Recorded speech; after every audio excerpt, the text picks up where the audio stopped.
Thank you for inviting me along. I'm not going to read things to you, but I am going to start by telling you a joke. And because I'm a rubbish joke teller, I'm going to read the joke. Have you heard the one about the river that used to be one of the most beautiful and interesting of the numerous sparkling trout streams which contribute so much to Devonshire being the Arcadia of England? It's a joke. Like all English lowland rivers, the River Axe is not in overall good health. Like her sisters, the Exe, the Usk, the Wye, the Isle, the Ouse, the Thames, their Celtic mother wasn't good finding names for her many daughters, and basically she called them all water. These proud rivers are failing. So back in 1875, when George Pullman wrote this book, the Book of the Axe, it's a good read. If you can't sleep at night, it's always worth delving into it. He was able to also say about the River Axe that she was so diversified and beautiful that the eyes never tire of beholding her. Now, Natural England, in its most recent condition assessment, and I'll say more about this later, says that she is in unfavourable condition and declining. How are the mighty fallen? And so this evening I want to take you down the river on an odyssey of despair. We'll sail round the meanders of hope, of villains and heroes, of the good, the bad and the ugly. I hope that sets the scene for what adventure we'll go on together this evening. This is a picture of the Lower Axe. Are any of you familiar with the River Axe? Yeah. Brilliant. Fantastic. It's quite near your doorstep. We'll say a bit more about its geography in a moment. It's a lovely photograph taken from a drone, looking, we think, north. We think somewhere up near the top. Up here, you can just about see the A35 cutting across. So Axminster would be up here. And the beautiful meanders of the river, and the glorious green of the grass in that photograph. Let me tell you a bit about me to start off with. I'm a Devon girl. I was born in the wine department of Waitrose in Exeter, which used to be the maternity hospital. You'll be relieved to know. And here's a photograph that my dad took. My dad passed away 3 weeks ago. He was 97. He'd had a good innings. He was a Devonshire man as well, and he took this photograph of me and my cousin. I'm the slightly taller one. We're fishing in the River Axe. The photograph's actually labelled in his handwriting at the bottom, saying "Fishing in the River Axe." So I do come from around these parts. I moved away for a long time, but have been back in the Axe catchment for the last 20 years. Although most of that time I didn't give the River Axe a second thought, to be honest, and only started taking an interest really in the last 4 years. But in that last 4 years, a group of us have set up something that we call Friends of the River Axe. There's lots of Friends of Rivers groups. We quite like the title Friends. We think it's friendly. But what do? We think our slogan probably well reflects the things that we do, that we're the people of the place. We really believe that if you're connected to your place, then you're more inclined to want to do something to make things better. And we try to speak as the voice of the river. Here's a couple of us over here.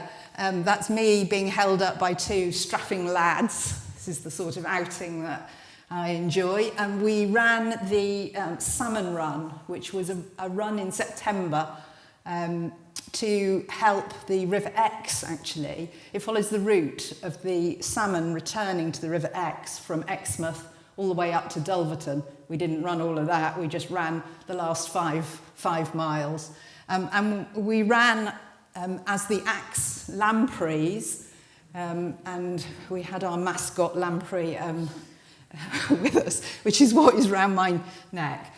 I'm not sure that was a good idea, really, but we did get to the finish, which was quite an achievement. So let's talk a little bit about geography. Here's the Axe catchment. So the Axe rises over here, which is to the east of Crewcombe, and flows for about 32 miles down to Seaton. And you can see the various tributaries coming into the river. So it's a moderately large catchment, not the biggest of areas, but not the smallest either. I come from Chardstock on the Kitbrook. Chris mentioned the Kitbrook. That's this little river along here, just 6 miles long. And there's another picture of it here, and I want to highlight some of the protections that the River Axe has. It has some of the highest level of environmental protections on any river in the country. So this red stretch here of the Axe, about 13 miles long, is a special area of conservation and a triple SI. So it's one of the highest types of protection that the river could have. In addition to that, the East Devon National Landscape, the old AONB, occupies this sort of area here. The Dorset National Landscape occupies this side, the east side of the river, and the Blackdown Hills National Landscape occupies this area up here. So the river herself is surrounded by 3 national landscapes, protected landscapes.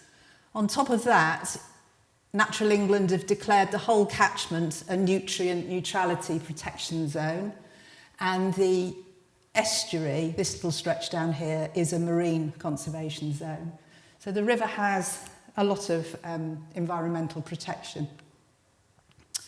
So in terms of its protection, it's listed over here, and these are some of the species that the river is cited for in those protections. Some of them are probably quite common nowadays, but the river's known for its lamprey. Certainly on the Kitbrook, we see the lamprey spawning, and the same on the sea trout. The sea trout are running in the Axe at the moment. I think it was a couple of days ago, I think it was about 20 very large sea trout were identified down in Ilminster. Water crowfoot is a little water plant with a very sort of star-like white flower, bullhead, medicinal leech, and so on. So those are the things that the river is known for and protected for. Let's talk a bit about the despair. I don't want to spend all evening talking about the gloom and doom, but this is what Natural England say about the river. So that she's in unfavourable condition and declining, and that has been the status since 2013. So the first assessment was done in 2013. It was repeated 10 years later in 2023. They've only just published the results of that, but it's in the same condition. It's in a very poor condition and getting worse and declining. And an Environment Agency identifies 13 water bodies, sort of tributaries of the Axe, and of those 13, one is in bad ecological status. That's the worst category. Any ideas which tributary that might be? Corrybrook? No. That's the Forton Brook, so that's rises in Chard and flows down through Tatworth. It's in bad ecological condition. The one in poor condition is the Lower Collie, and all the rest are in moderate condition. And in case you think moderate doesn't sound too bad, moderate is actually one step down from good. So none of the water bodies are in fantastic shape.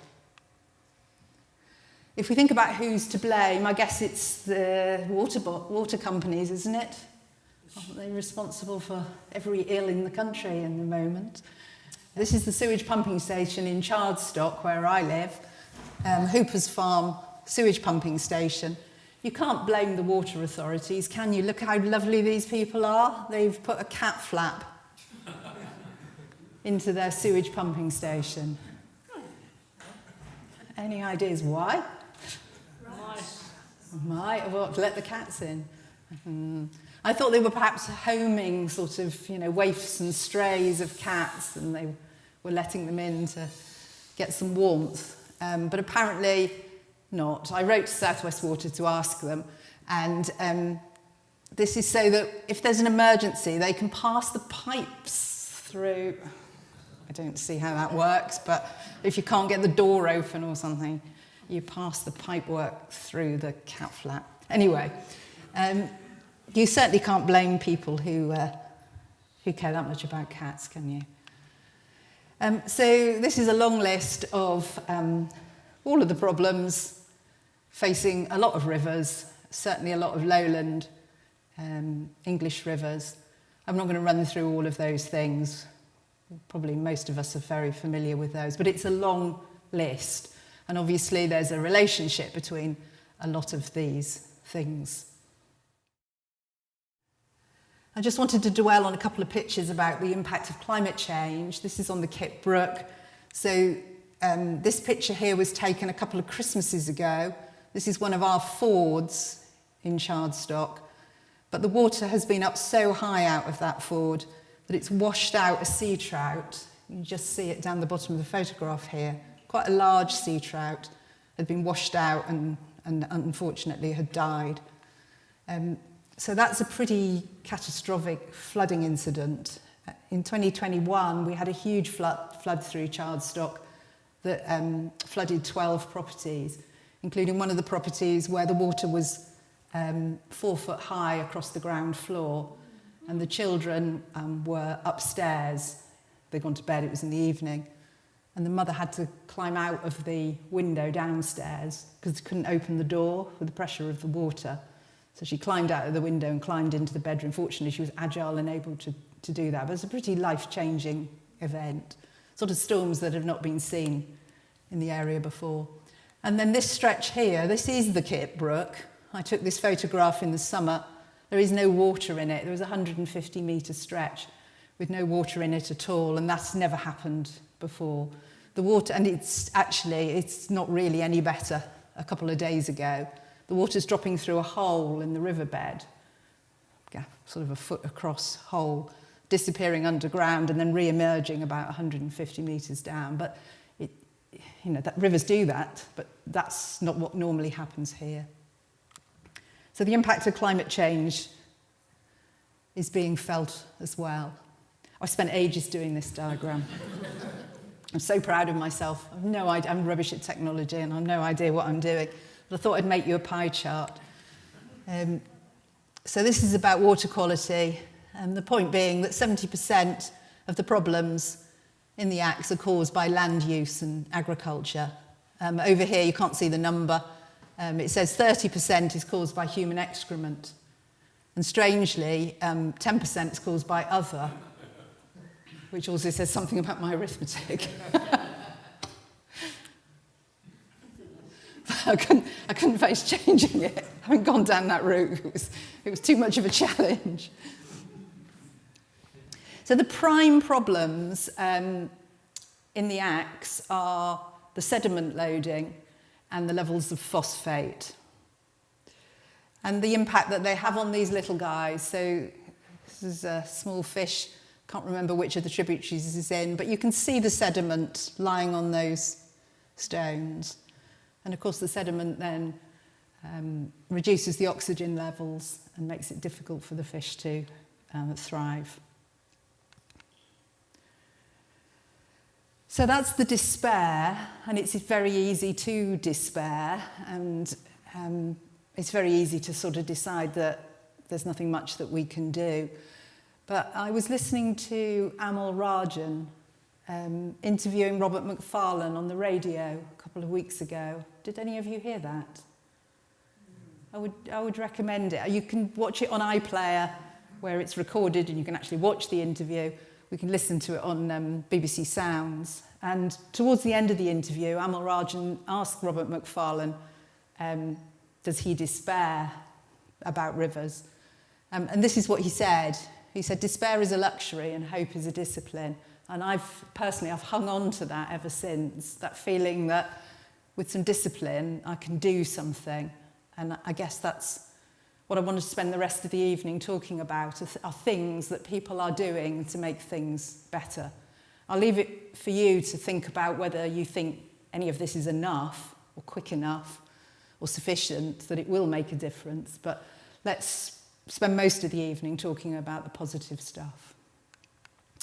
So there's lots of organisations doing things to help. These are just some of them. So these are all organisations that are busy in the Axe catchment. The Triple Axe Partnership is a collection of organisations that is working towards what's called the Triple Axe Improvement Plan, and that is a plan to reduce sediment and phosphate in the river. The River Axe Landscape Recovery is a landscape recovery programme, mostly for the higher reaches of the River Axe, working with landowners to try to find ways, again, to reduce sediment and phosphate in the river. And they're working alongside FWAG, Farming and Wildlife Advisory Group, who are working at the moment with 19 dairy farms in the Axe catchment, looking at how those farms can balance how much phosphate they put on the land with what's actually really needed, so that there's not an overloading of phosphate on the land. Because obviously what goes on a field, particularly in steep-sided valleys, is highly likely to run off when the weather is bad. There's also a team from the Environment Agency who are looking at statutory enforcement. So they will visit a farm, identify where that farm might not be compliant with the regulations, and then first instance provide advice about what the farm needs to do. And then if that is not subsequently followed through, we'll take enforcement action. We had a nice example of that recently, where one of our residents in Chardstock reported what they said when they were out on their dog walk didn't look very nice. Would I go and have a look? I went and had a look. It was the tiniest of, you couldn't even call it a tributary. It was hardly a, it was about that wide amount of water running down the hillside. It was disgusting. It was full of sewage fungus. Clearly wasn't human effluent, so looking like it was livestock. And we contacted the Environment Agency. They were out there straight away and went to the farm and talked to the landowner. And the landowner was mortified. What had happened was he'd taken his stock off the fields for the winter, and as a result, he hadn't been doing his normal visits around the farm on his quad bike, and hadn't realised that there was this problem. And within hours, they were drilling up the farmyard, trying to find what pipe had got misconnected to try and work out where this problem was coming from. And it was a tiny thing, but putting right those tiny things can obviously have an accumulative effect. Rivers Run Through Us is a new National Lottery Heritage funded project that's working particularly with the community, and particularly the community in the more urban areas, if you can call them urban areas, like Chard, Axminster, Seaton, to engage people with the issues around the river. Nutrient neutrality, is that a subject that you're familiar with?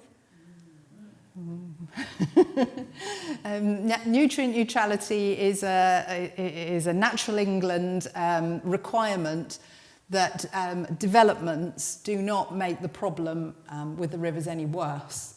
And so for people applying for planning permissions, they have to demonstrate that that planning permission will not make the problems, particularly of phosphate and other nutrients in the river, any worse. Catchment-sensitive farming, again, farm advisors going out talking to farmers about what they can do to change their agricultural practice.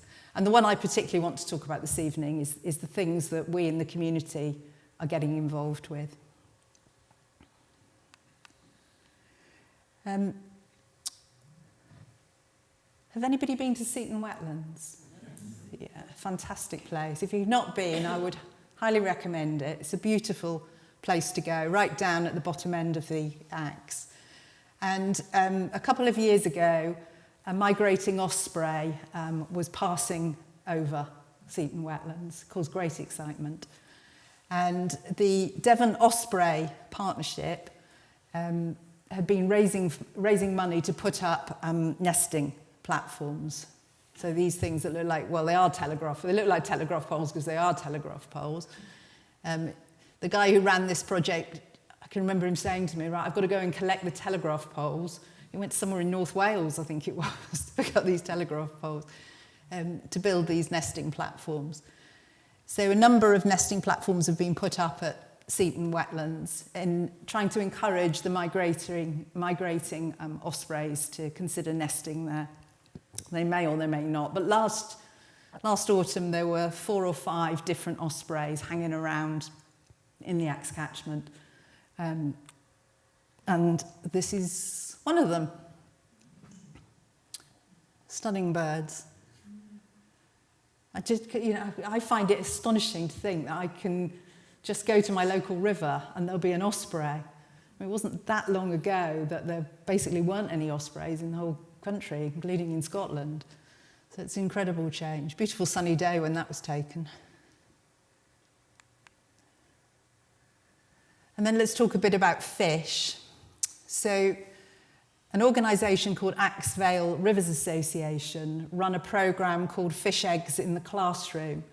They have a licence from the Environment Agency to take adult sea trout out of the river, which is why they know that currently the sea trout are running and that there were 20 in Axminster just this week. So they have a licence to take out a number of sea trout. They take them to the hatchery, which happens to be in Chardstock Parish. And there they extract the eggs from the females, put I think it's called milt, from the male fish, mix them all together, large spoon, and fertilise the eggs. And in a normal year, if they can get sufficient adult sea trout, then there'll be 40,000 fertilised eggs, which will grow and go back eventually into the rivers.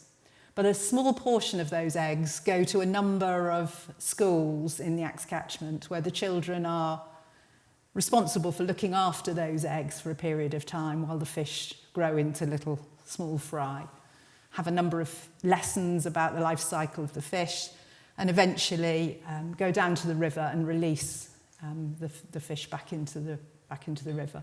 So these were kids from Chardstock Primary School, and each of them had one sea trout in a little jam jar, and they tip them in the river, and they're gone. It's the world's most unexciting event. You tip them in and they're gone. AVRA also run a programme of raising those fry to the next size, which are called fingerlings, and they've been fin clipping those fingerlings so that they can identify when those fish come back, when they return from migration. This was a fingerling release on the Kitbrook just a couple of weeks ago. So if you can see, they're more finger-sized as opposed to these, which are tiny. So fantastic work being done to try and bolster the population of sea trout. But of course, what has to go with that is making the river habitable and in the environment that the fish can survive and thrive in, including for the kingfishers. Stunning colour, aren't they? And then there's another team of local people, volunteers, who do riverfly. Is anybody involved with riverfly here? One riverfly man.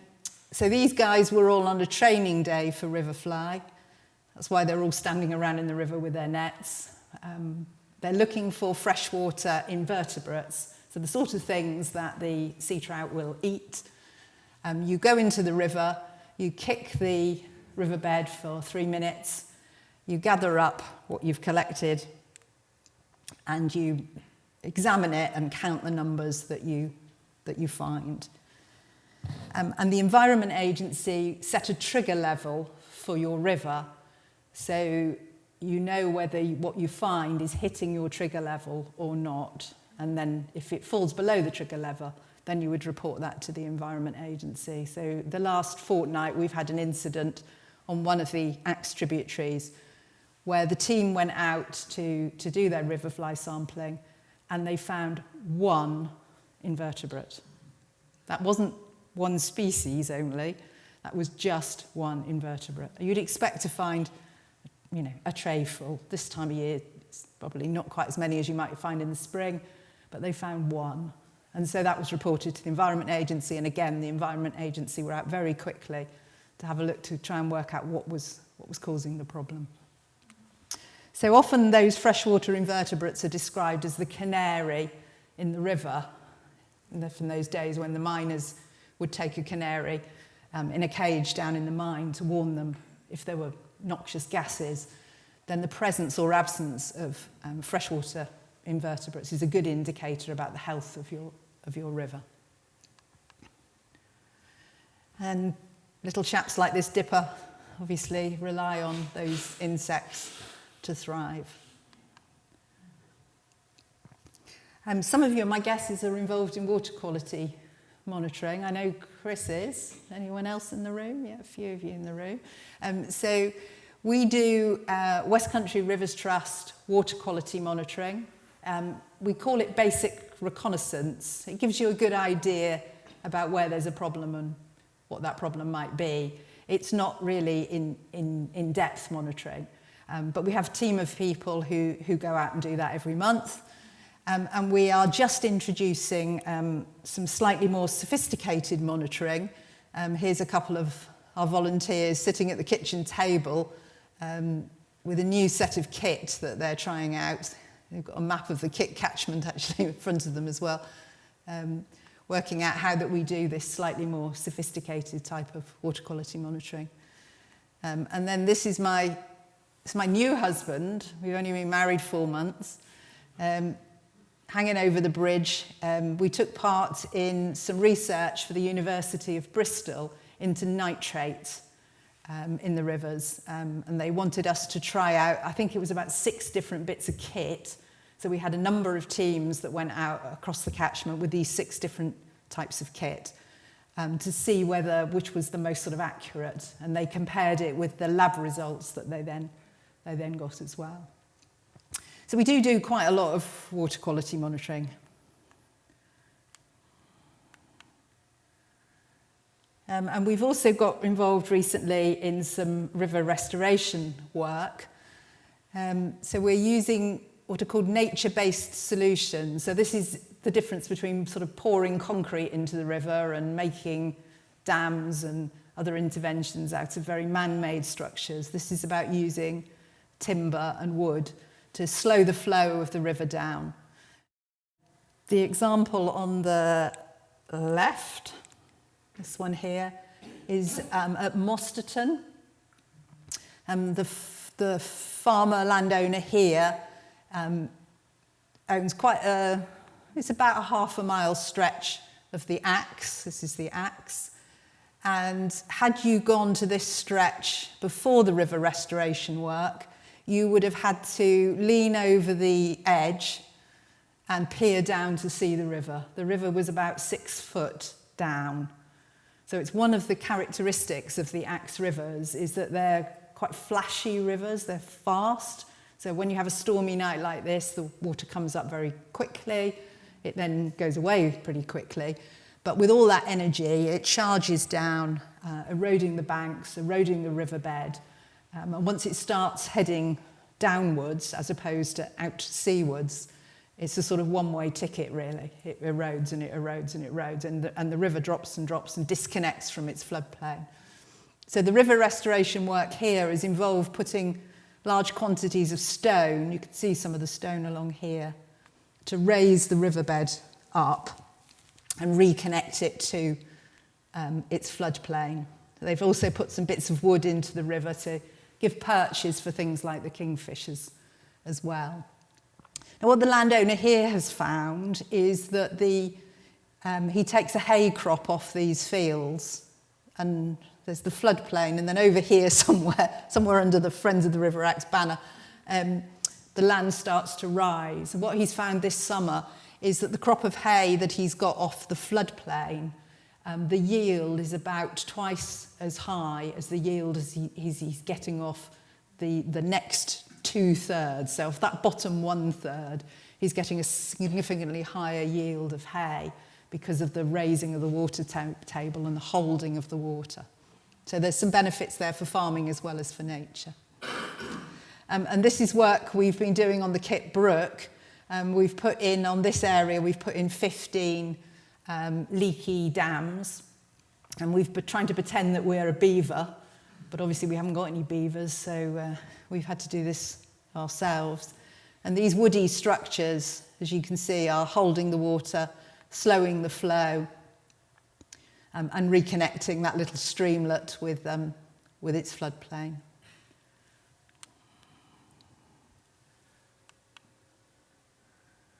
So the picture I've just shown you is part of our Kipbrook River restoration work. I just like this photograph because there's a row of bottoms of people peering into a river. I think when you get involved in river stuff, you do find you spend a lot of time staring in a river, wondering what you're looking at. But I wanted to tell you about one particular bit of river restoration that we've just been started doing in September at a place called Farway Marsh. This is a picture of the marsh. It's a small area. It's about just over 2 hectares. It was a marsh, and the landowner there says it really irked him that it was called a marsh. All the maps showed it as a marsh, but there was no water on it. So although you can see it's a wettish sort of place, because a lot of reed in there, it would be bone dry most of the summer. But at peak flows, the river will come out. The river's running along there behind the digger truck. The river will come out of her channel at about this point and flow across here and go back and join the river a bit further down here. And so we've received some funding to create some scrapes and hold the water on the land, and you can see the scrapes. So the river will come out, we'll lower the riverbank, allow it to come out more frequently, hold the water in this area, and then it pops back in a bit further down here. And in doing that, we're hoping that not only are we holding the water on the land and slowing the flow, and easing some of the flooding problems down in Chardstock. The next property down from here, about half a mile down, is that house where they had 4 foot of water through the ground floor. We'll also create some nice wetland habitat as well. We've got a monitoring camera on here at the moment. We always like to warn people we've got a monitoring camera in case anybody thinks this is a good outdoor weeing spot. The camera's, I think, somewhere about here, pointing at these scrapes. And so we can look at, it's taking a picture every 3 hours, and we can watch what's going on. Every time we look at it, I think, I'm going to see a red shank. This is the day there'll be a red shank on these. They're pools of water now, but no red shank. But last night, at 2:30, we got a will-o'-the-wisp. There's a ghostly shadow on the camera that looks very person-like. I'm not going down there on my own on Halloween. Here's the digger driver, the jumper driver moving some of the earth around. And this stretch is about where the water returns, so after it's been on the marsh where it returns. And along this stretch, we've dropped a number of trees. They've been hinged, so they've not been felled, but they've been dropped into the river because the incising, you can't really see it here, but the river here, you can sort of see a bit there. The river has dropped again here about 6 foot, just in the last couple of years. So it's heading downwards, picks up speed as it goes. So the idea is to drop the canopies of these trees in. The trees will spring back. They're all alders. They've been, in effect, coppiced. They will return. But this scrubbiness in the river will hopefully trap the gravels and start to build the riverbed back up as well. So it's not stopping the fish passage. The fish can still get up the river. The sea trout spawn higher up the river than this. But hopefully over time, and it will take time, it will raise the riverbed. That's one of the scrapes. In fact, I think that is the scrape where the will-o'-the-wisp was seen. That isn't the will-o'-the-wisp, that's That's our river technical advisor. Oh, and because this is a community project, and because our funding requires this, we've had a lot of different surveys where we've had members of the public getting involved in these surveys. So we started by looking at the soils to make sure that the scrapes are actually going to hold some water, because we've done that before. We made a pond, when I showed you the picture of the leaky dams, we made a pond at the end of those leaky dams, and it rained really heavily to begin with, and the pond filled with water. I got very excited. I thought I was going to see a redshank again. And then immediately the water had gone because the pond didn't hold any water. And it doesn't really matter. It holds it briefly in a high peak flow. But on here, we definitely wanted to have some certainty that it would hold the water. So this is Yog from West Country Rivers Trust with his mighty shovel, and 3 men are really staring in a hole. This is what happens when you get interested in rivers. Here we have Daniel holding a bamboo cane to which he attached a bat detector as part of the Devon Wildlife Trust bat survey, again out on the marsh. And we've also had some funding for an amateur historian to look into the history of the marsh. So she'd put together some old maps. This guy here he's a farmer, and he lives adjacent to the site. So he was able to shed some more light on the history of the area. And I'm hoping that when we look at that in some detail, we'll be able to work out who the will-o'-the-wisp actually is. And last week we had an open day at Farway. You can just see, just in there, you can see those scrapes. We had 30 local people who came out to have a look and understand what the work was. And it's really interesting because, lots of people are very supportive, but also lots of people get very concerned. They think, is this going to make the flooding worse? So an important part of that work is to try and show people and explain things to people. And then just a few more words about what else Friends of the River Axe does. So at the moment we're conducting riparian mammal surveys, and we've been surveying for water voles. This is down at Seaton Wetlands in one of the ditches.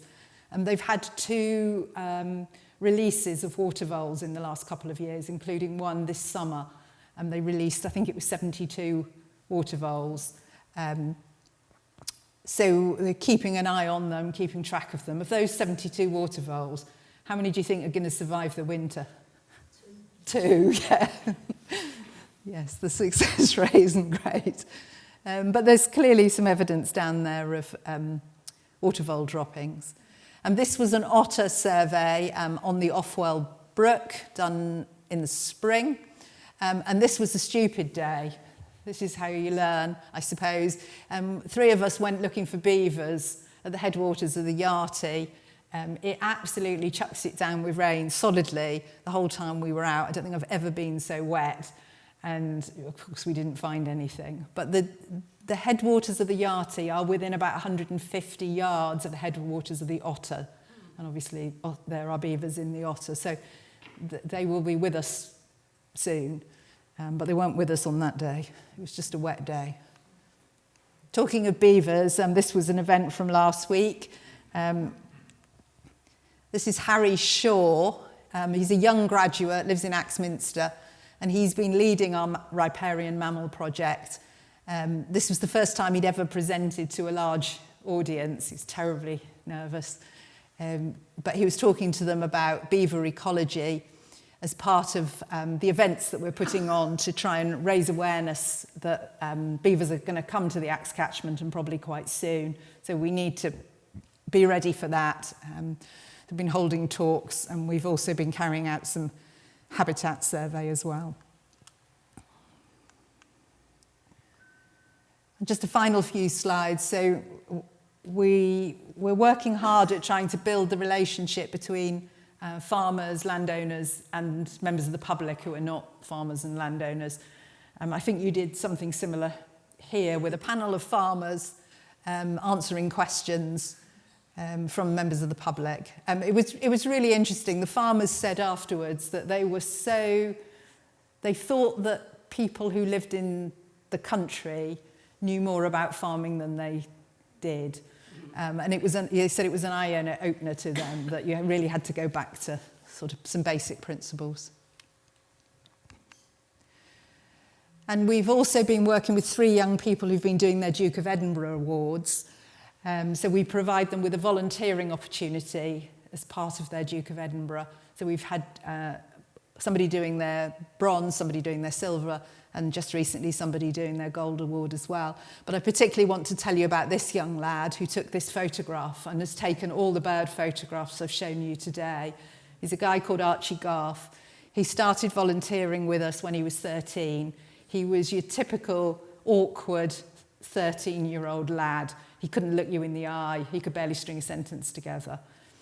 But his mum had told him he had to do his Duke of Edinburgh, and he had to come up with an idea for his volunteering. So he came up with an idea about garden birds and bird feeders, and explaining to people about the importance of good hygiene for bird health. And from that, he developed a love of bird photography. And he has since gone on to win the Dorset Wildlife Trust Junior Photographer of the Year 2 years in a row. So this is the bird photograph that won this year. So he's still an awkward, I don't know how old he is now, 16-year-old, but he's transformed. And so finally, I'd like to just show you, it's just a film. It lasts about 3 minutes that really just sums up some of the things that we've been doing. I hope you enjoy it.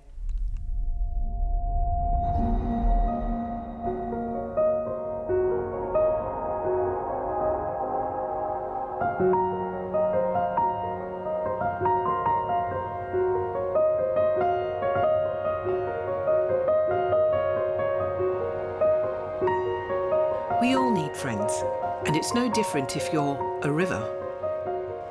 When ordinary people get out and connect with the rivers, some really extraordinary things can happen.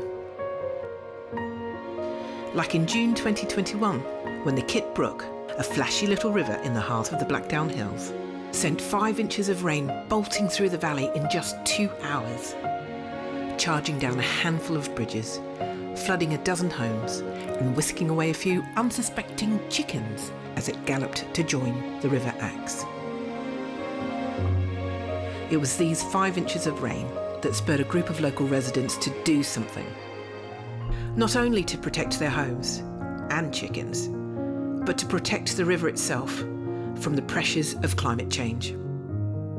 And so the Kit Brook River Restoration Team was formed, joining the East Devon Catchment Partnership to gain the resources and expertise they needed to get started, before commencing water quality monitoring and freshwater invertebrate surveys.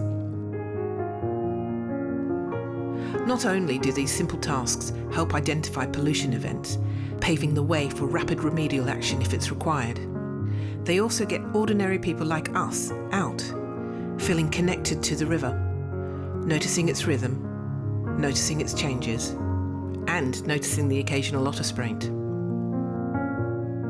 Later, with new relationships with local landowners, the Kit Brook River Restoration Team set their sights on natural flood management.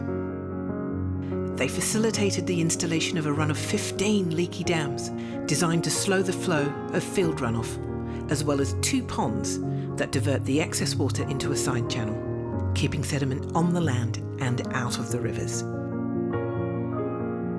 Since then, volunteer working parties have laboured alongside a contractor to build more and more leaky dams from woody debris, all the way from the headwaters down to the lower reaches. But it's not just about flood and pollution prevention. Community lies at the heart of the project, with a series of river walks, riverbank lessons for the local primary school, and community gatherings all designed to bring together residents and local farmers in the spirit of caring for the Kit and the environment it sustains. Because when you're a river, these days, you need all the friends you can get